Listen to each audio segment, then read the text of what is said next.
Muy bien, casi sin darnos cuenta, llegamos al 31 de diciembre del año 2023. Los que tenemos ya algunos años, quizás hace 30, 40 años, ni nos imaginábamos que el mundo iba a llegar al 2023. Pero gracias a Dios porque estamos ya finalizando este año 2023. Hace algunos días alguien preguntaba, ¿quién estableció el comienzo de los años? Y para eso nosotros tendríamos que decir que, para ser más exactos, nosotros tendríamos que decir que estamos el 31 de diciembre del 2023 después de Cristo. Porque en realidad es la manera en que estamos contando los años.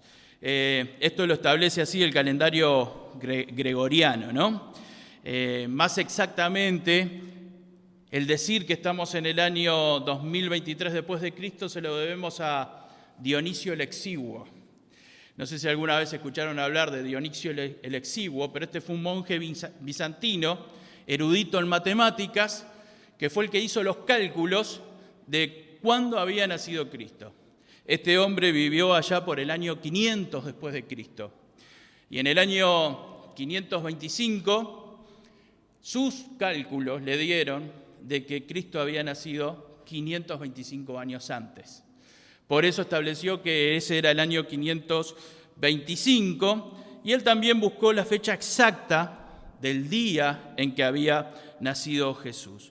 Su teoría fue tomada por todo el imperio y luego fue adoptada por todo el mundo allá por la Edad Media. Y no fue muy discutido esto en su momento. ¿Quién se iba a poner a discutir con Dionisio el Exiguo cuál era la fecha, cuántos años hacía que había nacido Cristo? No sé si alguno de nosotros nos animaríamos a discutir con Dionisio el Exiguo. Sin embargo, mucho tiempo después, se descubrió que Dionisio el Exiguo se había equivocado y que le había errado más o menos entre 4 y 7 años la fecha del nacimiento de Cristo. Por eso hoy podemos decir que Dionisio el Exiguo fue un monje bizantino, pero le podemos tacharlo de erudito en matemática porque si le erró de 5 a 7 años, le erró por bastante. Pero ya habían pasado muchos años cuando se dieron cuenta que Dionisio el Exiguo se había equivocado. Y no daba mucho como para corregirlo. Ya había dinero puesto a plazo fijo. Si cambiaban la fecha, eso iba a generar muchos intereses. Había gente que tenía muchas deudas. Y si eso cambiaba la fecha, esas deudas iban a generar también más intereses que tenía que pagar la gente. Entonces, de alguna manera, dijeron, vamos a dejarlo por acá. Y por eso el día de hoy ni se nos pasa por la mente decir que estamos en el año 2024 después de Cristo o que estamos en el año 2028. Para mí es lo mismo, no sé para ustedes si cambian algo decir que estamos en el 2024 o en el 2028. Pero como hacen las personas sabias, a mí me gustaría adelantarle algunas cosas de las que van a pasar en el año 2024. Yo veo que los libros que son bestseller en estos primeros meses del año son los que tienen predicciones sobre lo que va a pasar en el año. Por eso a mí me gustaría también hacer mis predicciones de lo que va a pasar en el 2024. Como primer cosa les digo que van a haber más guerras. Van a haber más guerras en este año. Habrán nuevas bacterias que van a atacar a las personas y bacterias que se van a difundir por todo el mundo. Algún rey europeo va a tener que abdicar en este año. Y van a atentar quizás contra algún presidente. Se van a encontrar tratamientos para algunas enfermedades. Muchos países como el nuestro van a elegir presidente. Algunas de estas cosas van a pasar. Ustedes me dirán, ¿cómo sé todo esto? Todo esto de leer nada más, uno se puede dar cuenta de las cosas que van a suceder, de leer la Biblia se puede dar cuenta de lo que va a suceder, de mirar lo que está pasando en el mundo, se puede dar cuenta de lo que va a suceder. Y bueno, el 31 de diciembre del 2024 me podrán decir, te equivocaste en esto, te equivocaste en lo otro, te faltó agregar tal cosa. De todas maneras, más que las predicciones para el 2024, a mí me gustaría dejarles deseos para el 2024. Y yo les voy a dejar algunos deseos que tengo para el 2024. Deseos que tengo para ustedes y deseos que tengo para mi propia vida. Y lo que les deseo es que les pase en el 2024 lo que le pasó a este personaje de la Biblia que vamos a ver en esta mañana. Les deseo que lo que pudo entender esta persona lo podamos entender cada uno de nosotros a partir de esta mañana y durante todo el año 2024. Y Dios quiera que este 2024 podamos experimentar las cosas que experimentó esta mujer cuya historia está en la Biblia. Dice la Biblia que Jesús iba de Judea a Samaria y pasó por la ciudad de Sicar. La ciudad de Sicar tenía un famoso pozo, un pozo que había utilizado ya Jacob hacía muchos cientos de años antes. Y Jesús había estado recorriendo un camino muy largo hasta llegar a la ciudad de Sicar. Y dice la Biblia que cuando llegó a la ciudad de Sicar fue directamente a donde estaba el pozo, mientras los discípulos fueron a comprar comida. Y Jesús se sentó allí cerca del pozo de agua que había sido ya utilizado por Jacob. En ese momento era el mediodía y dice que una mujer llegó hasta el pozo para sacar agua. El llevar el agua era una tarea que hacían las mujeres. No lo hacían al mediodía, lo hacían más temprano, pero esta mujer estaba yendo al mediodía a ese pozo a buscar el agua. Y cuando esta mujer va a sacar el agua del pozo, Jesús le pide que le dé agua a él. Jesús le pidió que le sacara agua para poder beber. A esta mujer le llamó la atención que Jesús, que un hombre le pidiera agua para beber. Especialmente porque la vestimenta de Jesús y su forma de hablar revelaba que él era un judío. Y Sicar es una ciudad que está en Samaria, y los judíos y los samaritanos no se llevaban muy bien. Pero esta mujer, a pesar de que le llamó la atención de que Jesús le hablara, se puso a conversar con Jesús. Y esta mujer lo primero que le dijo, que estaba extrañada, que un hombre judío le pidiera agua. Y la contestación de Jesús la vemos en Juan capítulo 4, versículo 10. Jesús contestó: si supieras lo que Dios puede dar y conocieras al que te está pidiendo agua, tú le habrías pedido a él y él te habría dado agua viva. Si supieras quién es el que te está pidiendo agua y conocieras al que te está pidiendo agua y supieras lo que te puede dar Dios, tú le habrías pedido a él y él te habría dado agua viva. Jesús le está diciendo a esta mujer: hay algo que necesitas saber. Yo te puedo dar agua viva. Jesús le dice: necesitas saber que yo te puedo dar agua viva. Y la mujer le dice: bueno, Jesús, el pozo es profundo y vos no tenés con qué sacar el agua del pozo.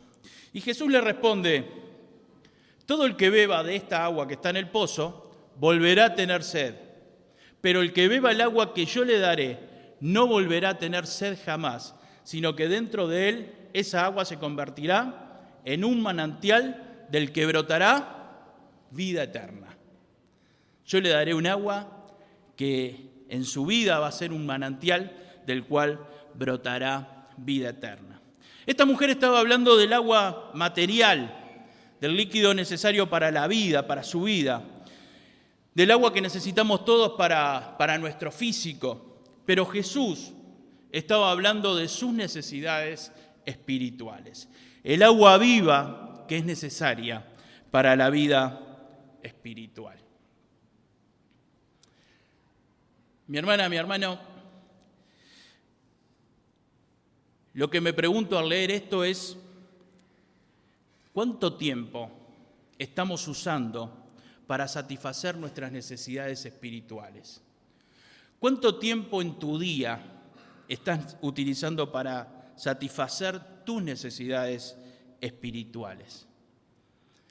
Tenemos bien claro el tiempo que utilizamos para nuestras necesidades materiales y nuestras necesidades físicas. Pero las necesidades espirituales, ¿cómo las estás satisfaciendo? A veces pensamos que lo más importante son las necesidades materiales y no le prestamos mucha atención a nuestras propias necesidades espirituales. Pero ¿sabés que no atender las necesidades espirituales que tenemos nos lleva a enfriarnos espiritualmente? Y a veces, cuando nosotros nos enfriamos espiritualmente, eso nos lleva a incrementar nuestras necesidades materiales. Muchas veces nuestras necesidades materiales vienen por no tomar buenas decisiones y las decisiones no las tomamos bien, porque primero no satisfacimos nuestras necesidades espirituales. Y a veces hasta ignoramos que tenemos necesidades espirituales. Queridos, no tener una vida espiritual sana no solamente nos lleva al pecado, también nos lleva a tomar malas decisiones y en diferentes aspectos de nuestra vida. Cuando nosotros no tenemos una vida espiritual sana, cuando no estamos satisfaciendo nuestras necesidades espirituales, por ejemplo, una de las cosas que nos pasa es de juntarnos con las personas que no debemos juntarnos. Y a veces nos juntamos con personas con las que no debemos juntarnos y a veces nos vemos involucrados en cosas que no tenemos que estar involucrados. El no tener una vida espiritual y las necesidades espirituales satisfechas nos lleva a dejarnos llevar por las filosofías del mundo. Hay cantidad de filosofías que aparecen cada día, nuevas formas de pensar, que se ponen de moda en el mundo. Y parecería que si uno va contra eso, como que es una mala persona, como te has quedado en el tiempo, te tenés que, ¿cómo se dice ahora? Te tenés que ayornar, pero te tenés que desconstruir. Te tenés que desconstruir para volver a construirte de nuevo. Los hijos de Dios solamente nos construye el Señor y nos hizo nuevas criaturas el Señor. El no tener nuestras necesidades espirituales satisfechas muchas veces nos lleva a tomar malas decisiones familiares. Otras veces nos lleva a no saber cómo manejar ciertas situaciones. Cuando nosotros estamos fríos espiritualmente, podemos venir a la iglesia todos los domingos y estar fríos espiritualmente. Y cuando nosotros estamos fríos espiritualmente, nos sucede que ciertas situaciones no las sabemos manejar o no las podemos manejar, porque ya no tenemos la guía del Señor para manejar esas situaciones, especialmente las frustraciones. Y cuando nos enfriamos espiritualmente, ya no tenemos la guía del Señor y muchas veces hasta cometemos errores en lo económico y malas decisiones en lo económico.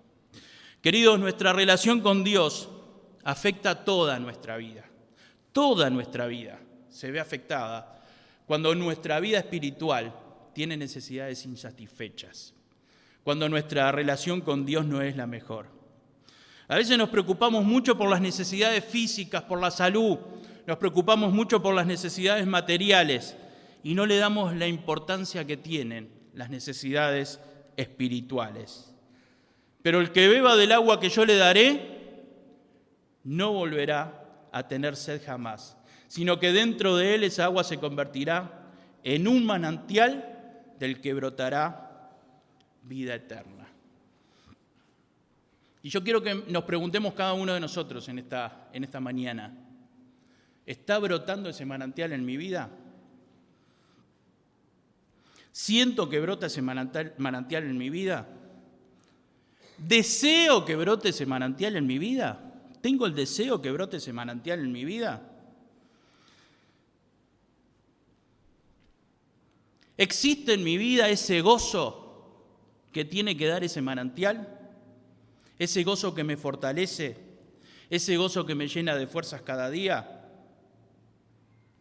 ¿Estoy deseando la presencia de Dios en mi vida? ¿Estoy deseando el tiempo de oración? ¿Cuánto tiempo le estamos dedicando a la oración? No estoy diciendo por nadie en particular. Yo quiero que nos preguntemos cada uno de nosotros, ¿cuánto tiempo le dedico a la oración? Una vez hace unos cuantos años, una hermana mayor me comentó, me duelen las rodillas de tanto orar. Entonces estábamos con otras personas y le pregunté, bueno, pero ¿cuánto tiempo estuvo orando? 40 minutos. Ahí me di cuenta de por qué nunca a mí me habían dolido las rodillas de tanto orar.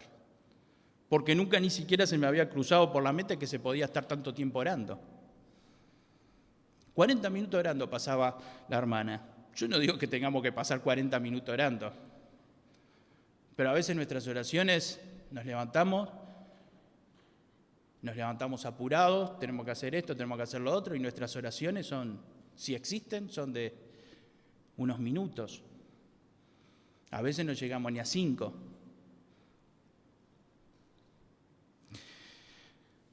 ¿Estamos teniendo deseo de orar, de estar delante del Señor? ¿Tenemos el deseo de disfrutar la presencia de Dios en oración? Siempre digo que el tiempo de oración es una señal de que si Dios está orando en mi vida. El tiempo de oración es una señal si ese manantial que dice el versículo 14 está brotando en nuestra vida o no está brotando. Yo no digo que tenés que estar 40 minutos orando. A mí me parece mucho lo que estaba esta hermana, más a la edad de ella. Pero depende de cada uno el tiempo de oración que tenemos que tener. Pero tenemos que aprender a disfrutar de la oración.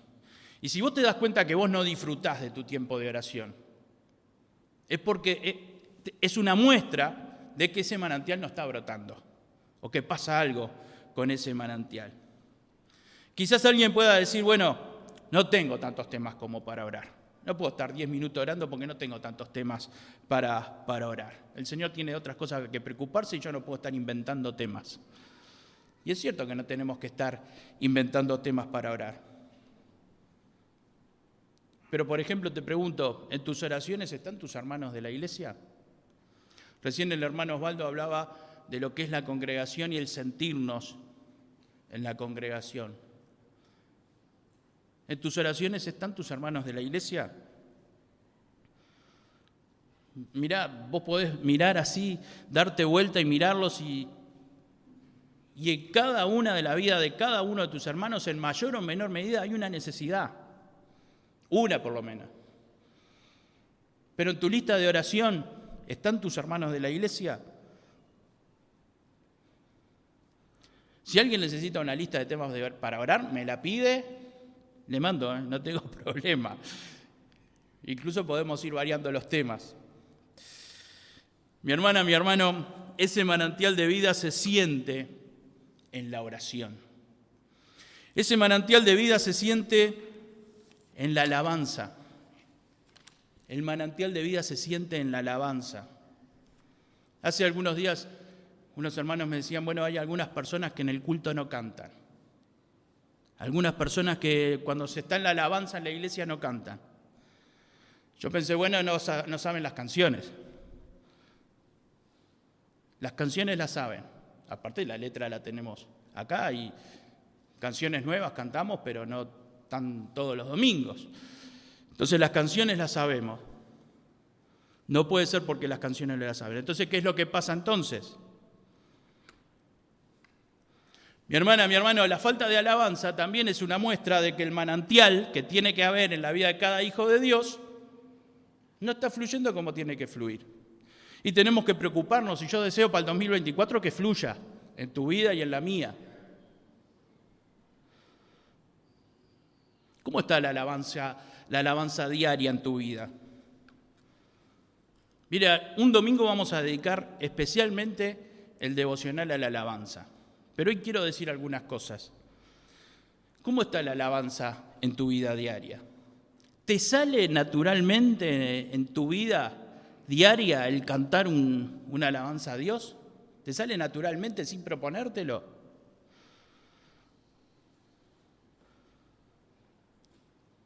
A veces no sale porque no tenemos la costumbre de escuchar música cristiana.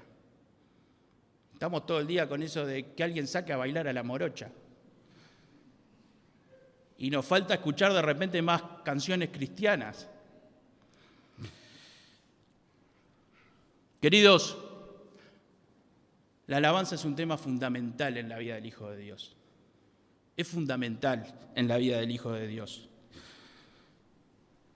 Si llegaste 10 o 15 minutos después de que empezó el culto, si llegaste 10 minutos te perdiste el 33% de la alabanza. Y si llegaste 15 minutos, entre el 40 y el 50%. Vamos a proponernos alabar más al Señor para que fluya realmente ese manantial en nuestra vida.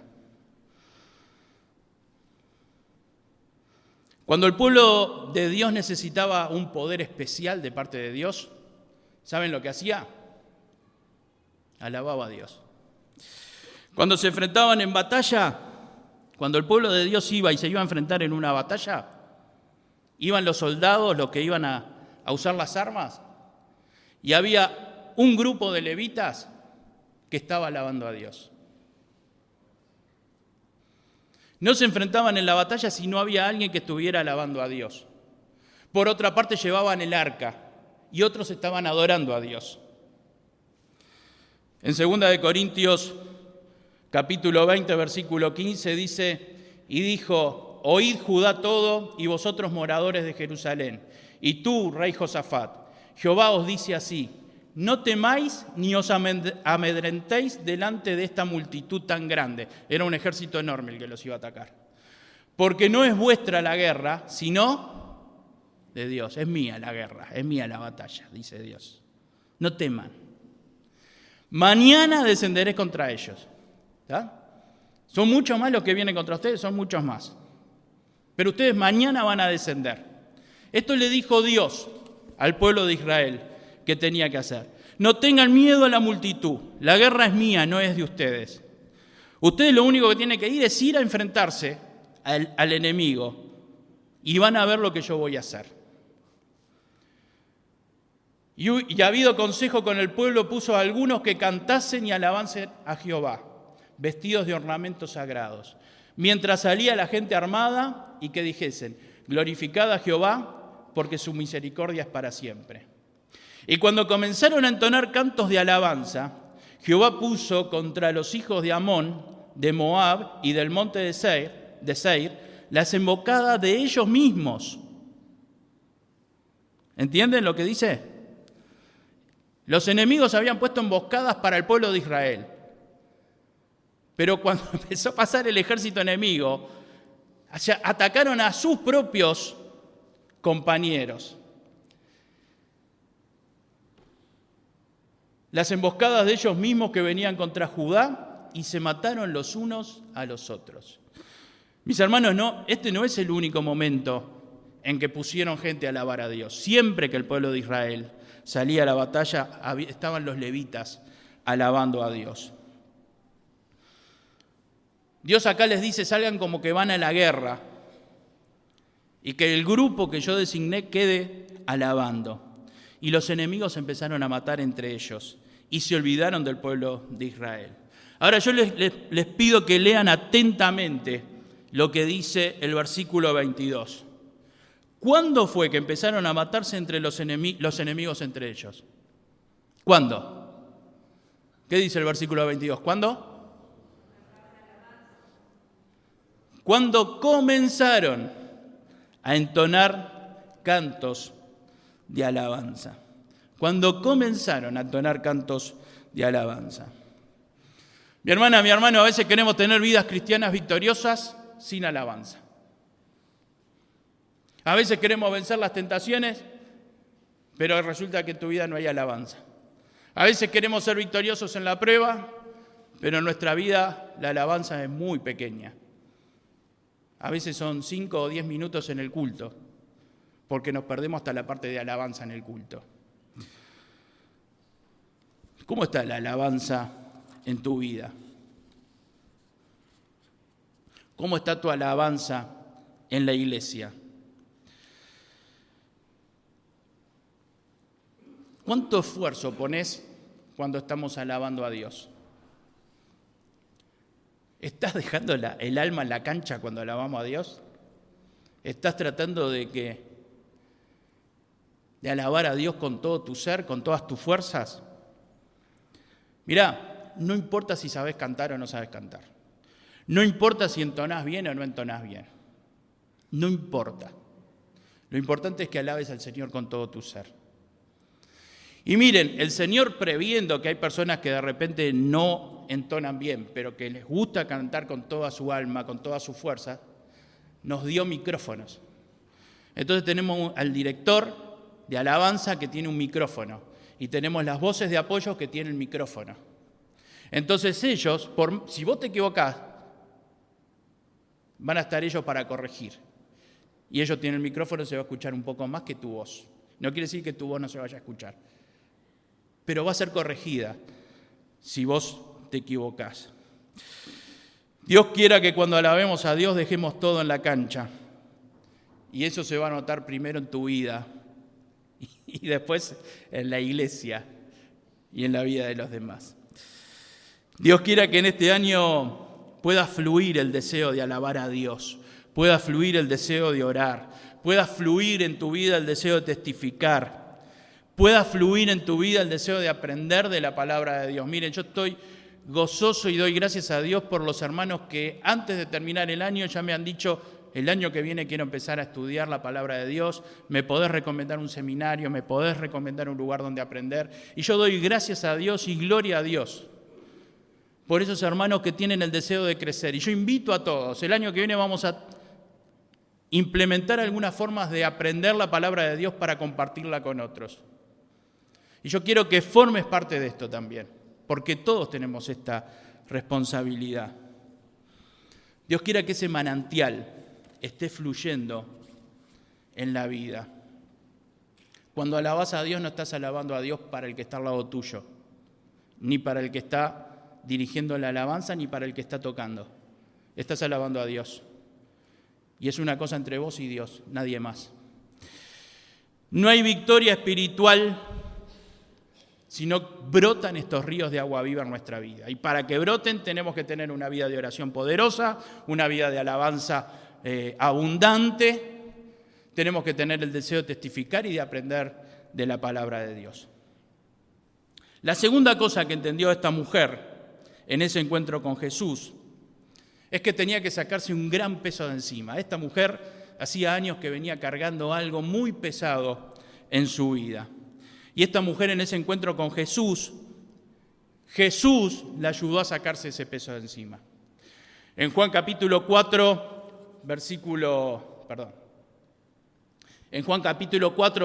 16, dice: Jesús le dijo: ve, llama a tu marido y ven acá. Respondió la mujer y dijo: no tengo marido. Jesús le dijo: bien has dicho, no tengo marido, porque 5 maridos has tenido y el que ahora tienes no es tu marido. Esto has dicho con verdad. Le dijo la mujer: Señor, me parece que tú eres profeta. No tengo marido.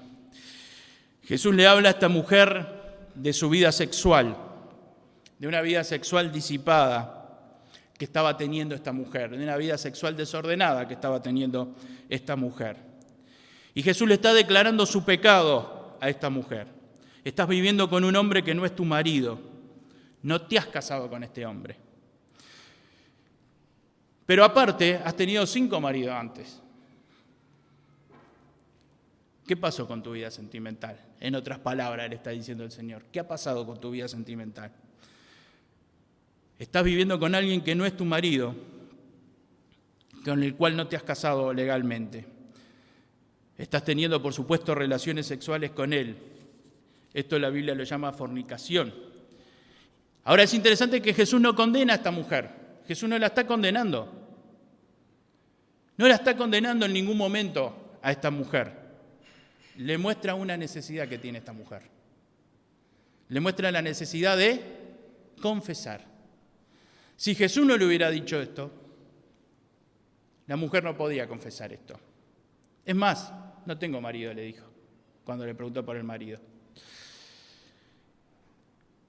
Mis queridos, Jesús le da la oportunidad de confesar. Y la Biblia dice que después de la confesión que viene, el apartarse del pecado. Se confiesa y se aparta del pecado. Miren, esta mujer podría haber puesto muchísimas excusas. Señor, ¿sabes por qué tuve 5 maridos? Porque cada vez que me casaba, la relación andaba un poco mal y nos divorciábamos. Entonces yo, este hombre con el cual estoy ahora, no quiero que me pase lo mismo. ¿Podría haber dicho eso?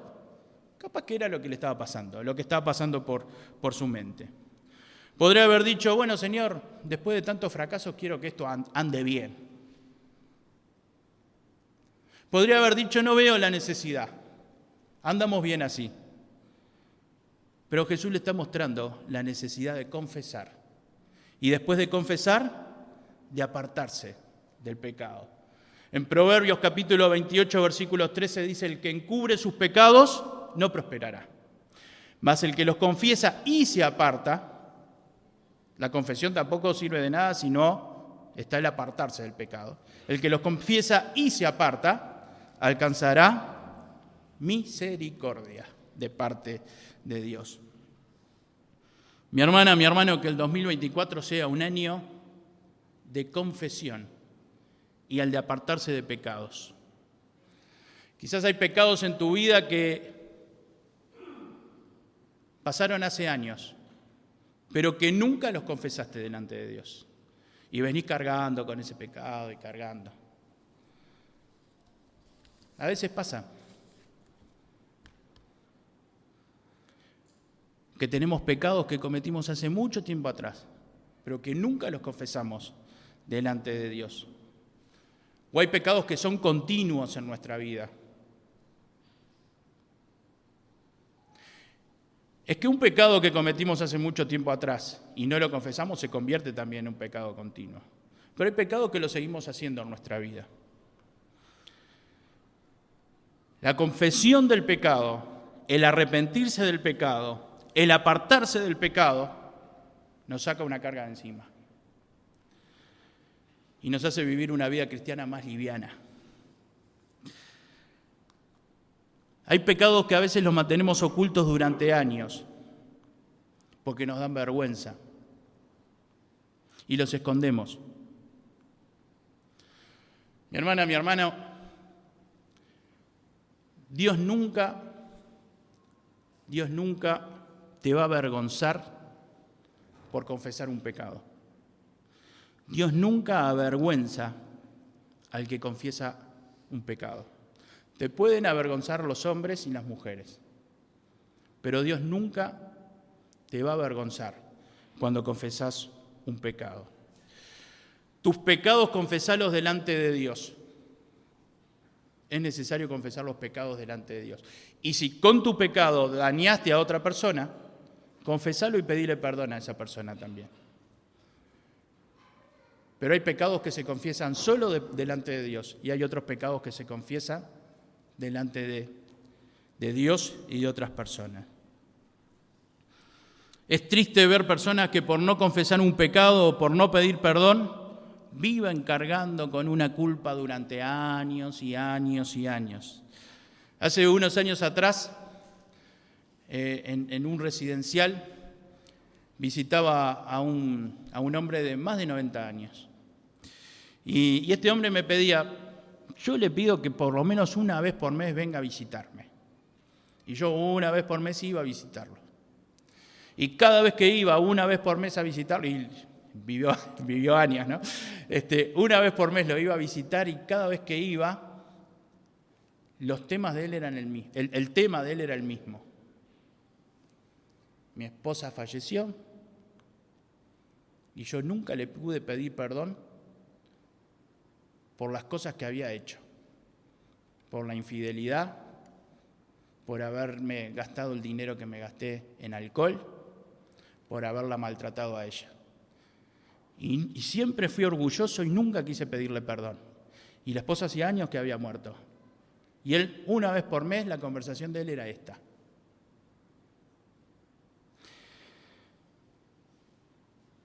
Y me preguntaba qué podía hacer. Le digo, lo único que podés hacer es pedirle perdón a Dios. A ella ya no le podés pedir perdón, pero a Dios le podés pedir perdón. No cargues con lo que podés sacarte de encima.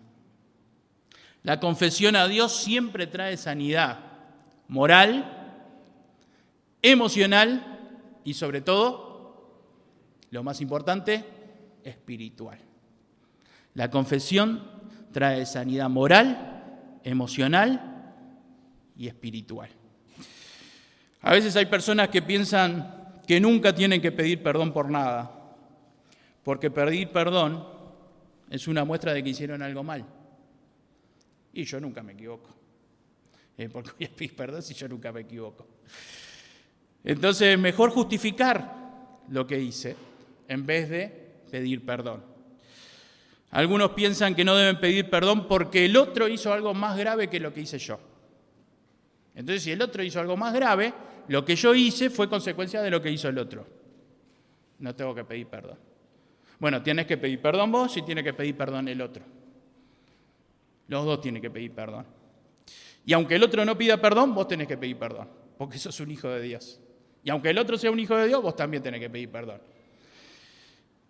El tratar de justificar algo malo que hicimos nos justifica delante de los hombres y de las mujeres, pero no nos justifica delante de Dios. Entonces nosotros podemos estar muy contentos por estar justificados delante de la gente, pero Dios va a estar muy triste porque no vamos a estar justificados delante de Él.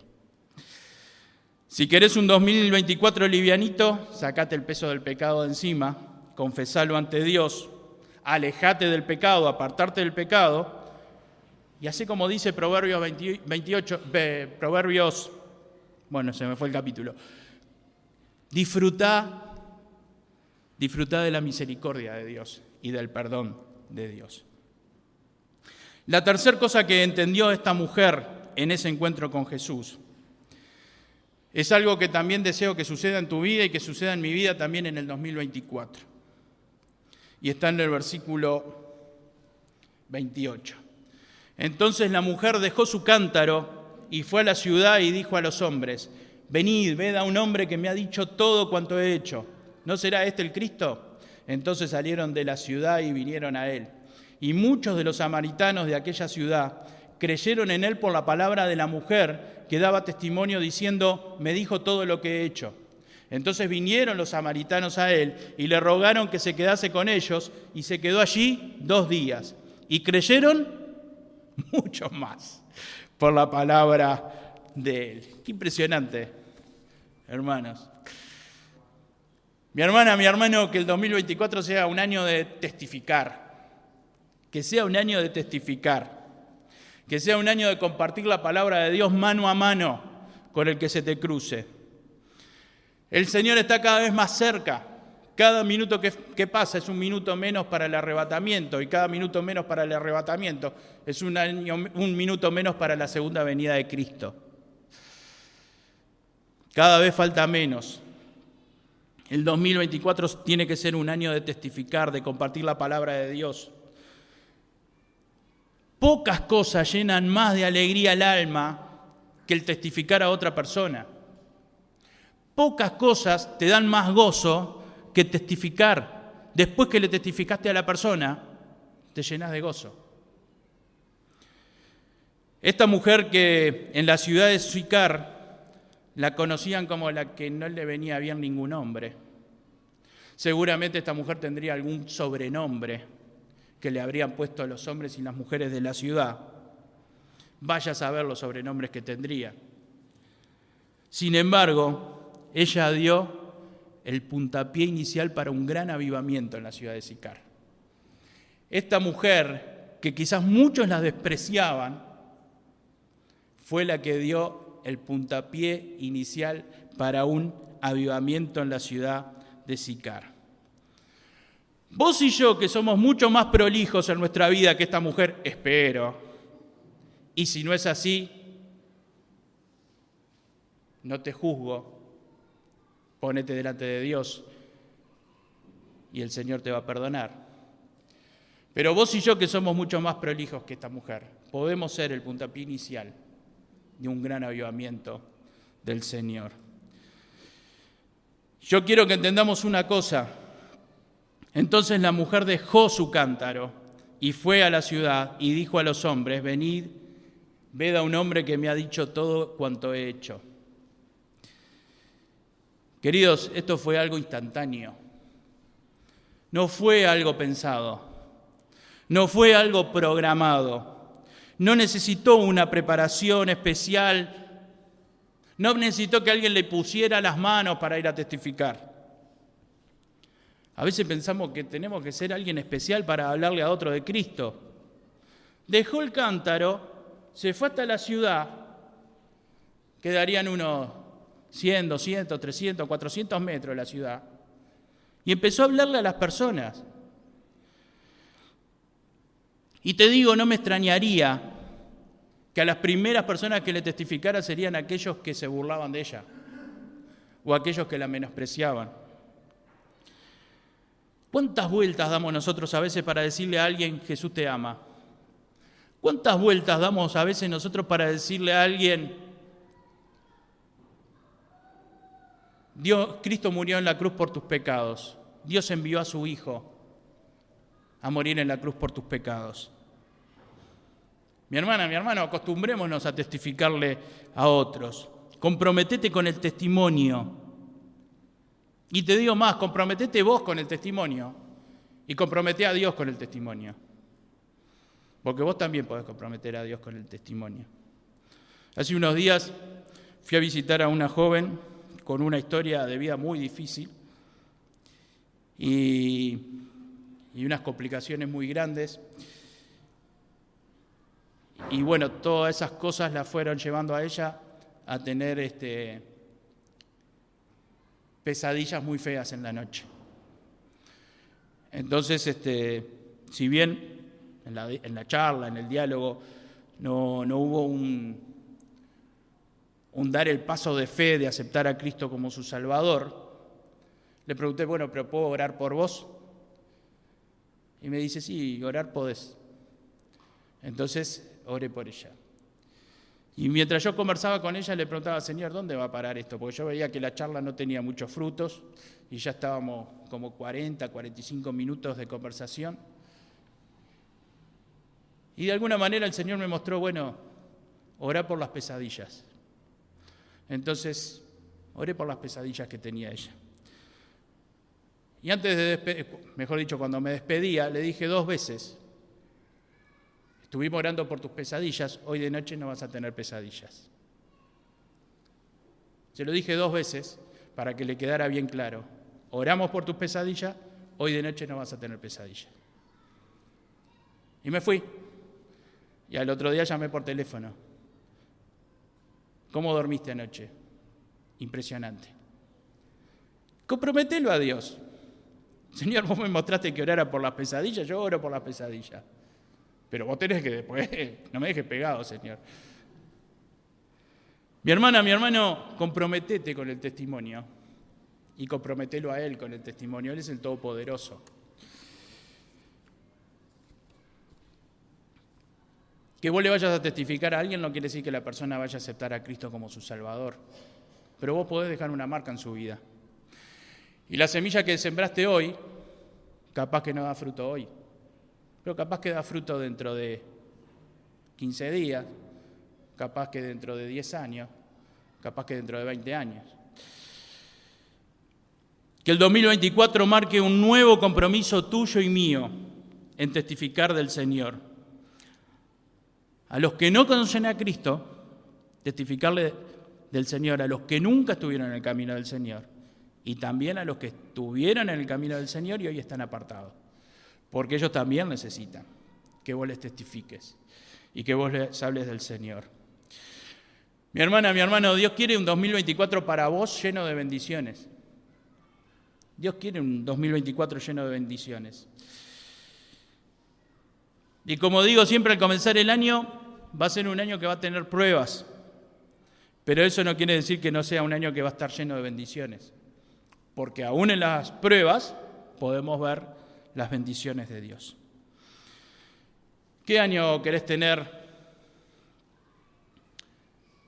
en el 2024? Te pregunto, ¿qué año querés tener en el 2024? ¿Qué año querés tener en lo espiritual? ¿Querés que sea un año ni fu ni fa? Yo no deseo que tengas un año ni fu ni fa en lo espiritual en el 2024. Quiero que tengas un año de victorias. Quiero que tengas un año de poder en lo espiritual. Te voy a dar una frase para que te acuerdes durante el año de lo que hablamos hoy. ¿Qué año? El 2024. Yo te voy a dejar esto. ¿Qué año? El 2024. Y espero que realmente esta sea la frase del año 2024 para tu vida. Pero que nunca se transforme en una pregunta. ¿Qué año el 2024? No me gustaría que se transforme en una pregunta. Ojalá que sea una certeza. Por eso yo le cambiaría los signos y le pondría los signos de admiración y que diga, ¿qué año el 2024? ¿No? Que durante el año digamos, ¿qué año el 2024? Y ahí nos acordemos de esos manantiales que tienen que estar en nuestra vida. Y te voy a agregar algo más, para no confundirnos de ninguna manera, le agregaría esto, mirá. ¿Qué año el 2024? Pues yo creo que ahí no nos vamos a confundir. Capaz que lo dejamos solo con los signos de admiración y queda ahí. Pero si yo digo, ¿qué año el 2024? Dios quiera que este sea nuestro 2024. Dios quiera que el 31 de diciembre del 2024 puedas decir, que el 31 de diciembre del 2024 puedas decir, ¿qué año el 2024?